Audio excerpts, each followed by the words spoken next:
শেষমেশ হসপিটালের একটা শিশু বিভাগে ইঁদুর ঘুরে বেড়াচ্ছে।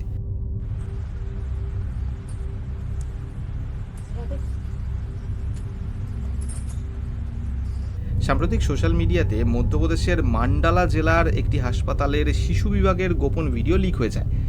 ভিডিওতে দেখা যাচ্ছে একদিকে বিছানায় শুয়ে রয়েছে এক ব্যক্তি, তার মাথার কাছে খাবার, ওষুধ, জামাকাপড় ইত্যাদি রাখা। বিছানার কাছে মেঝে ঘুরে বেড়াচ্ছে অজস্র ইঁদুর। ঘরের মধ্যে এপাশ থেকে ওপাশে দৌড়ে বেড়াচ্ছে তারা। আবার অনেকগুলি ইঁদুরকে ওই ব্যক্তির মাথার কাছে টেবিলে রাখা জিনিসপত্র নিয়ে টানাটানি করতে দেখা যাচ্ছে। মানে এটা যে আদৌ কোনো হাসপাতাল, এখানে কোনো রোগীর যে আদৌ চিকিৎসা হয়, সেটাই ভিডিও দেখলে কেউ বিশ্বাসই করতে চাইবে না। এবারে বলি, একটা সামান্য ইঁদুরের কারণে মানুষের কী কী রোগ হতে পারে। টাইমস অফ ইন্ডিয়ার 2024-এর এক প্রতিবেদন অনুসারে ইঁদুর সাধারণত হান্টা ভাইরাসের বাহক হয়ে থাকে। ভুলবশত যদি এই ইঁদুরের ইউরিন, পটি বা লালার সংস্পর্শে মানুষ আসে, তাহলে এই ভাইরাস ছড়ায়।